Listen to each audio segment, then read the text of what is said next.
Hello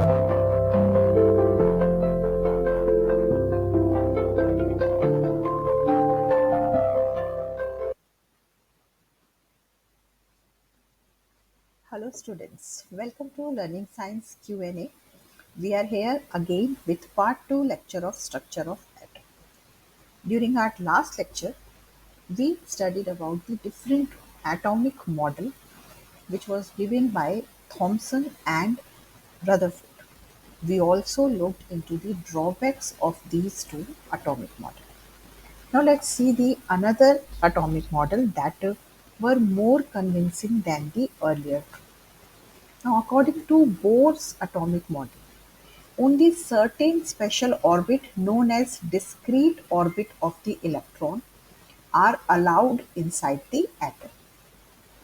And while revolving in these discrete orbit, also known as energy levels, the electron do not radiate energy. Please remember, electron would radiate energy while revolving in the orbit was one point in the Rutherford atomic model. So this was discarded, or you can say corrected, in the Bohr's model. Now, as per Bohr, energy emitted or absorbed by an atom while it is moving in the orbit. Also, when it is moving from one orbit to another, this was something that was said by the Bohrs. So, energy is emitted or absorbed when an electron is moving from one orbit to another. It is not radiating energy during revolving in the orbit. Now, Bohr assumed atom in the same way as it was assumed by the Rutherford.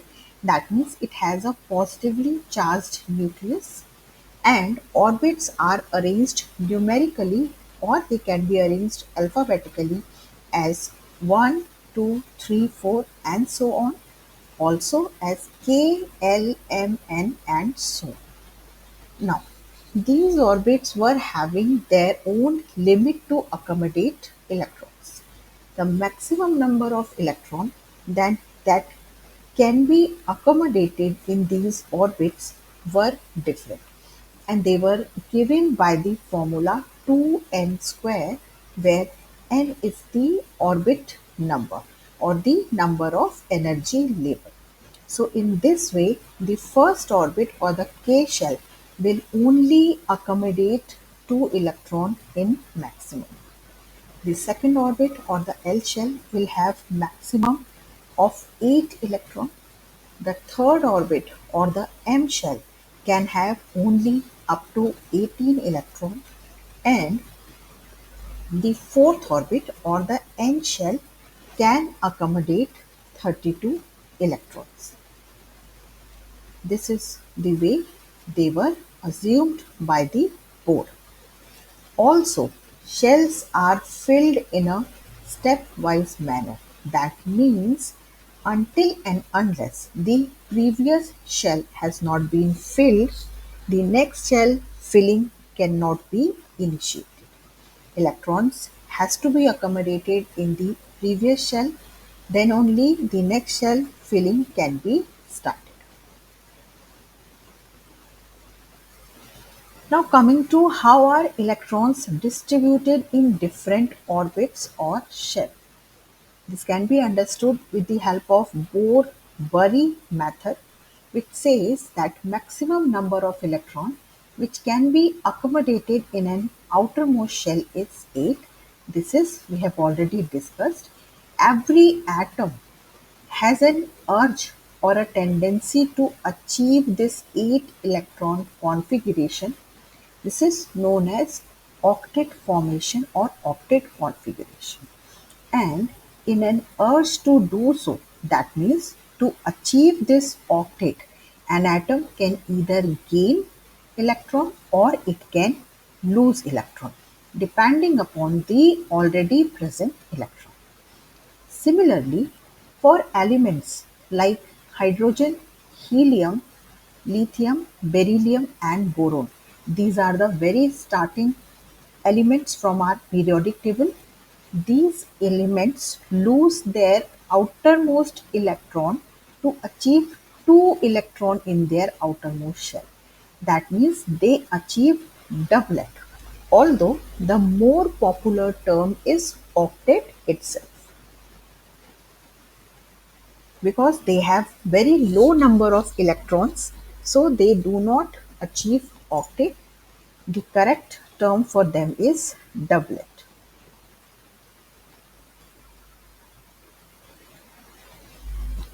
Now, based on the number of electrons which are present in the atom, we can tell valency of an element.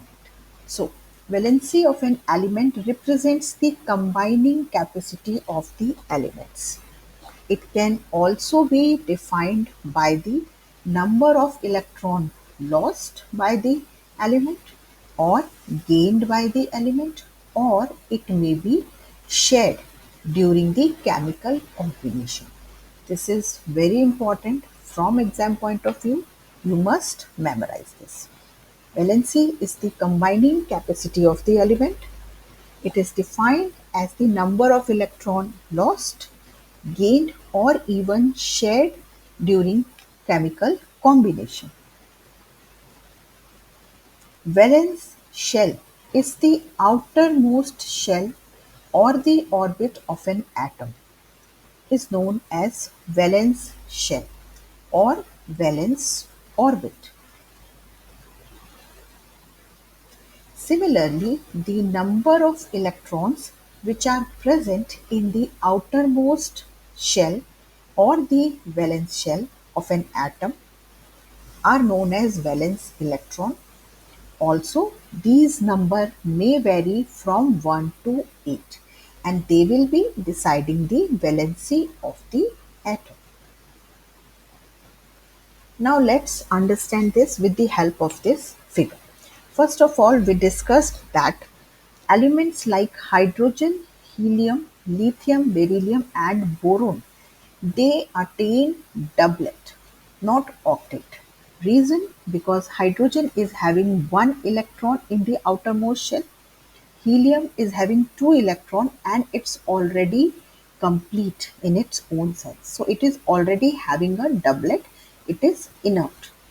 Lithium again having one electron, sodium having one electron.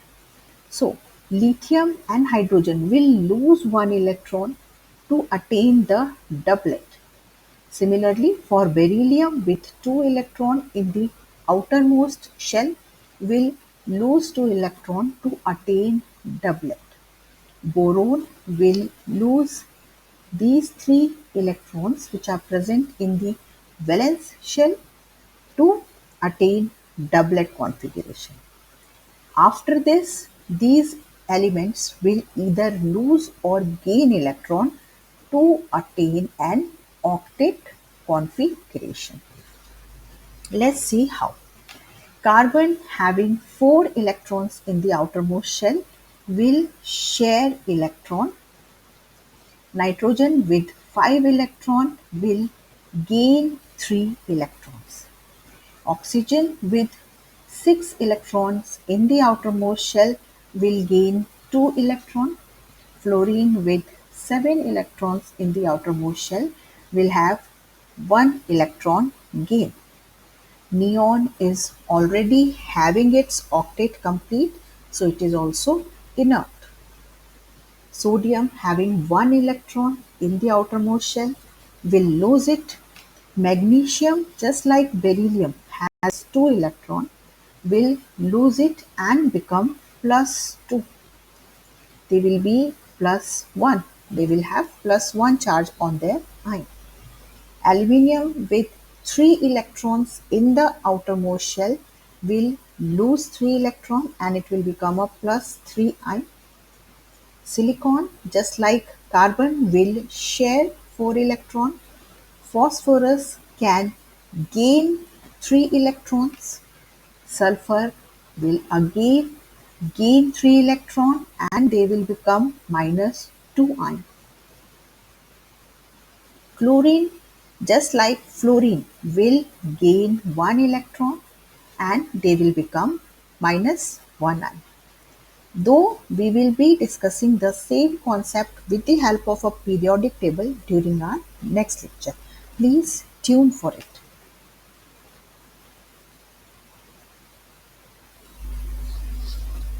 Now let's see how an atom is represented. This is very important. We have a chemical symbols which are generally our English alphabets which represents our elements. Atomic mass is the number of proton and neutron. They are represented by letter A and they are the combined mass of proton and neutron. So the sum of number of proton and neutron which are contained in the nucleus of an atom. They are the atomic mass or mass number. The number of protons which are present in the nucleus. That means the number of proton alone which are present in the nucleus are representing the atomic number represented by the English letter Z. Let's take an example of carbon which has symbol capital letter C. Mass number is 12, which is the combined mass of proton and neutron present in the nucleus, and atomic number is 6, which is the number of proton. Always remember, number of proton present in the nucleus of an atom is always equal to the number of electron.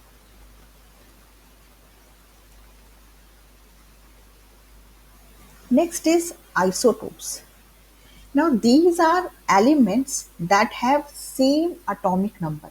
That means the number of proton present in these elements is same, but the number of neutrons are different. That make their mass number variable. These are pure substance. They have similar chemical nature. Just because number of electron and number of proton are equal, but they have distinct physical characteristics. So isotopes are similar in terms of the number of proton and electron. What make them different is the number of neutron which is present in their nucleus. We have included some of the example. Like hydrogen has three isotopes named as protium, named as deuterium and tritium. They all are having atomic number 1, that means one proton, one electron, and number of neutron is different. Similarly, carbon is also having three isotopes which are read as carbon 12, carbon 13 and carbon 14. Oxygen has two isotopes, oxygen 16 and oxygen 17. Uranium also has two isotopes, uranium 235 and uranium 238. Now next we have some of the elements. They are basically different elements that are having same mass number but different atomic masses. Such elements are known as isobars. Now let's see some of the examples. Now isobars are basically different element. They are not same element. This is one thing that you need to remember whether these questions are asked as an individual question or as a comparative question. So always remember isotopes are same element with difference in the number of neutron in their nucleus. While isobars are different element, they are having same mass number. Now let's see how. Chlorine are argon and argon having mass number 37 both, but the number of proton and neutron are different in them. Chlorine is having 17 proton versus 20 neutron. Argon is having 18 proton versus 19 neutron. The same concept applies to cerium and selenium. Both are having mass number 76. Number of proton is 32. Number of neutron is 44. While in selenium it is 34 and 42. One more example included is iron and nickel. The number of proton is 26 and 27 respectively, with the number of neutron 32 and 31. So these are some example of isobar. Please remember this. These are very important from the exam point of view. So in next class, we are going to study some more important features about the periodic table, about the element with the help of a periodic table. So please like, share and subscribe to this channel. Thank you.